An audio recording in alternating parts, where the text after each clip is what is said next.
Hi guys, it's V.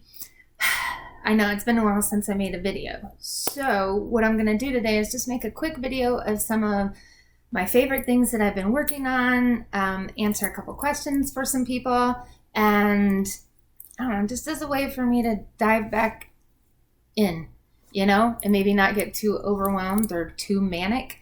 So I'll start off with, a lot of you guys have seen the Moonchild. I got the Moonchild in a while ago, and I've got to say, I love it. As much as I wanted to love the Star Child, I just didn't use it as much. And I've used this Moonchild more than I've used all the editions of the Star Child put together. I just love this deck. But even more importantly than that, it helped me with a breakthrough. When I was using it, it reminded me of another deck. Something about the backing and the matte gold gilding. So I went looking for the deck I was thinking of, and it was the Sacred Creators Oracle. And I've had this for a while, and I never used it. The cards are beautiful and matte, but using it as a standalone oracle, it just didn't work for me. I'm not so much an oracle person. I'm all tarot, and every time I've tried to incorporate oracle cards, it really hasn't worked out the way I wanted. Face to face, it's always been tarot. So when I was looking through this deck, though, they reminded me of something. And what it reminds me of is, a lot of people know I like to use round cards because of the direction of the card. You can kind of tell the energy of the card. Well, you can tell the energy of the card by the direction it's going. Something that's missing with regular shaped cards. But these were the kind of cards I thought could indicate the direction of the energy really well. So I started using it with the Moonchild because they're so complementary in so many ways. So I'd pull one of each. Here's the Seven of Swords. And then I'd pull one, and this says, limitations inspire innovations. And it seemed like every couple that I turned out, or I'd pull another card to go with it, and it would show another direction.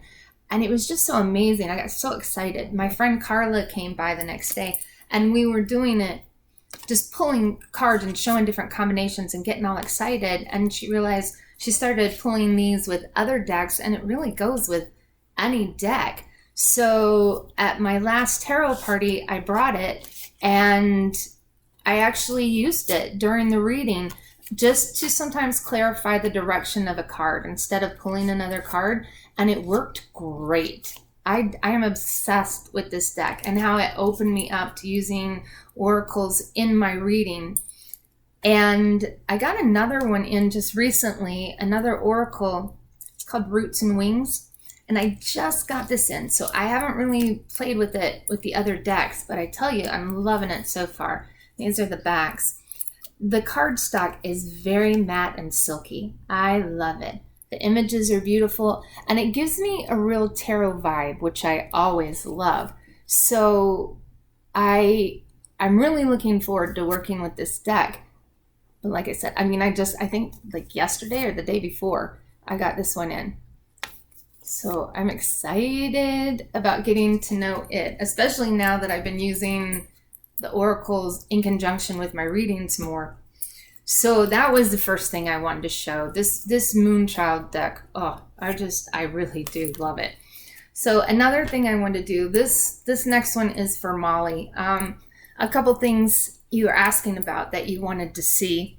Yesterday, one is from yesterday, one's from a while back. But yesterday in a chat, we were talking about the Oracle Goddess, and you wanted to see what they look like trim. Here's my two favorite cards. I alternate between these two all the time, Oya and Bast. But here is the deck trim. Now this is my OG Goddess deck. It was the first, but it's always the one that I end up going to because I love it. I love it the best. And I especially love it trimmed. Aren't they gorgeous? So yes, there's the Goddess Oracle trimmed. And another thing Molly wanted to see was my Brittany Tingy deck. I've shown this Hello Kitty deck before. Joe Rosales made the black and white one a long time ago, and different people have colored it. But my favorite colorization was Brittany Tingy because she colored it with Thoth coloring. It was very Thoth inspired for every card, and it goes through the whole deck, but I'll show the majors real quick because I think it's brilliant. Here's the Fool. Now the thing is, you can't get this Brittany Tingy deck, and I'm sorry about that, but there aren't that many of them, and I had to stalk eBay for a couple of years until I found someone who was giving theirs up. There's the Empress. And this stock deck it's actually the one I showed on my very first video on how to back a deck. I love these. There's the Lovers. Chariot.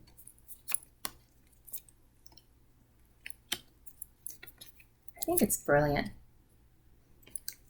And I've gotten some very good readings with this Hello Kitty deck. People sometimes have picked it as a joke and then been surprised at how in-depth their reading was. I think this is my favorite out of all of them. It's so cool. The Death card looks really good too. Temperance. The Devil. Tower. It's a star. It's a beautiful star. The sun. And then the world. And that's so cute. I wanted to show that for Molly. And there was another thing I wanted to answer on my video for the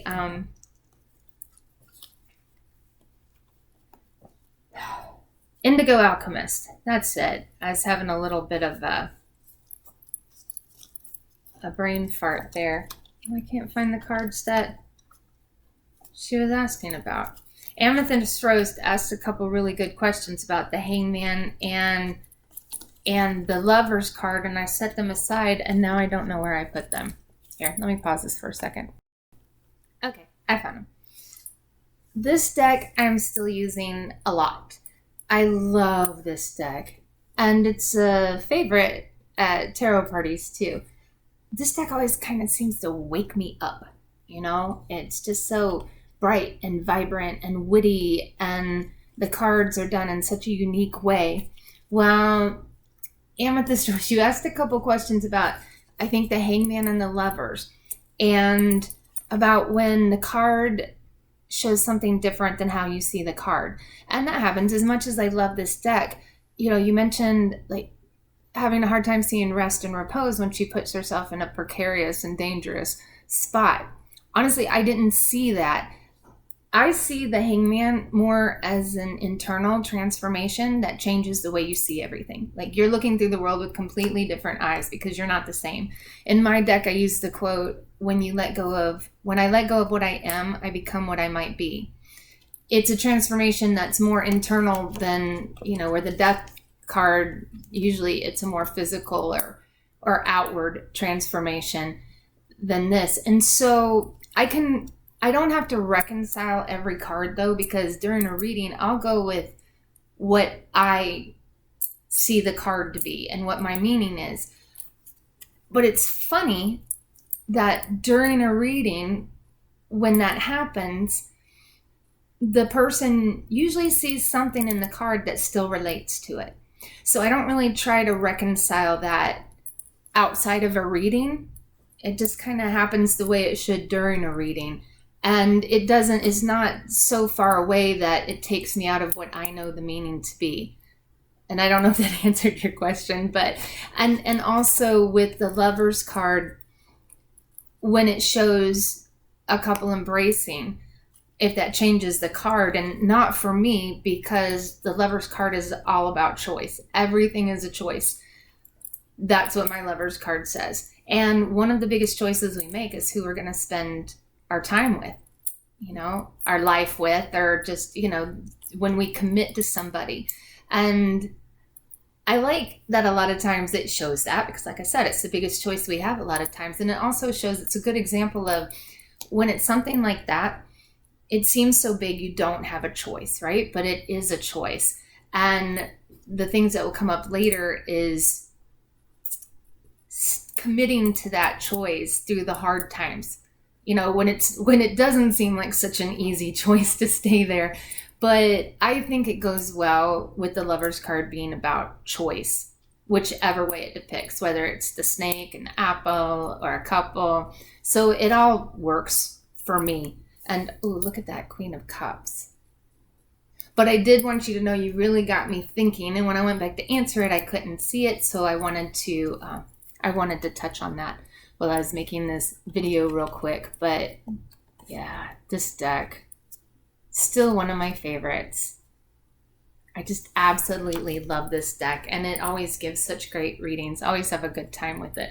So there is that. You know, one of my favorite decks has been, and I've shown it on so many videos, this beat up 8 coins tattoo. I love it so much. It would have totally disintegrated if it wasn't for the backing that I put on it, and it's been through so much. So I was gifted a new edition, and I actually trimmed it and said, you know what, I need to retire this one and start using this one instead of bringing that beat up deck everywhere. And as much as I love it all brand new and everything, oh, most of them are upside down. As much as I love it all brand new and crisp, I still reach for the old beat up deck right now. I love worn decks. I love it when I'm getting a reading and someone hands me a deck that I know has just been through the paces. And there's just something about holding this deck that I'm not feeling in this one yet. But eventually I'm gonna have to. But I guess until that day, this is just gonna be ride or die until it just completely disintegrates. Another deck that I've been loving was gifted to me from the beautiful and amazing Natalia. This is Pam's vintage. My usual go-to Rider-Waite is a Deck of the Bastard that I just absolutely love. The plastic cardstock, there's just a heft to those decks. Even just holding them and shuffling through them gives me comfort. But this deck feels just as good. I like the cardstock. It's very smooth. I love the distressed look. I had the bridge size that I didn't really use, but when Natalia sent me this one, it became my go-to deck. It's okay, Dante. It's all right. So he's got me a little sidetracked there. It's okay, Dot. So the thing I love too is that she edged it. When I'm gifted a deck, if it's a deck that I already have, a lot of times I'll just gift the deck I bought myself and use the one the person got me. But especially when I know they've spent time with it, modifying it some way, or they used it for a while, this deck just feels so good to me. And oh, she also sent this beautiful journal that when I'm finished using the one I'm using now, I've even got it here. Thank you, Natalia. This thing is so awesome, and I can't wait to get started on it. So this is something that I've had with me the past few months that has been very comforting. Just old style Rider-Waite given by a lovely friend that means so much to me. That was awesome. I wanted to show that. And this is Little Elephant from Lanessa. Lanessa sent a whole box of stuff, and there was this family of elephants in it. This is just one of the things. It was amazing. There's a cabinet that I'll show in another video, but I've got a lot of stuff in it right now. But elephants are kind of like my soul animal. They always remind me of Grammy, and I always have an elephant on me somewhere. So Lanessa, I want to thank you for everything, but especially for these little dudes, because it seems like every time I got something in, it was at just the right time, and it meant so much. And what's that next? Ooh, you guys ever seen, this is a selenite desert rose. I've never had one before, but it came in my moon box this month, along with, check that out. I have a lot of fluorite things, but nothing like that. The inside of that. These two are really cool. Now I'm just starting to talk about anything I see that's around me. But I'm going to cut this short. I know it's only been like 15 minutes, but I just needed to put something out there, take the pressure off, and just dive back in. And then we can go from here as to what videos we're going to do, what you want to see more in depth. I've missed this part. I've been on Facebook, but this is different. You know, being able to discuss in the comment section, and I'm just ready to jump back in. I miss everybody. And there's 5 other things I could talk about really easy, but I don't just want to maniacally ramble about stuff. I think I'll cut this one short for now and just go from there. But I'm looking forward to hearing from everyone. I'm looking forward to making some videos. I've got a lot of things that I've been working on. Oh, I did almost forget to mention my deck. Yay! It finally came in. And I want to redo half the cards. So in a couple weeks, I'll be able to show you the updated deck. But I've got to say, since it came in, I've been using it with clients and it's been amazing and I love it. There are some cards I need to change. My strength card, you know, strength cards usually show the lion and all that. And I think strength, it's just as strong as the chariot, but not brute strength. And I see a lot of compassion in that card, along with bravery and smarts and all that. But the quote I use, it is curious that physical courage should be so common in the world and moral courage so rare. That's Twain.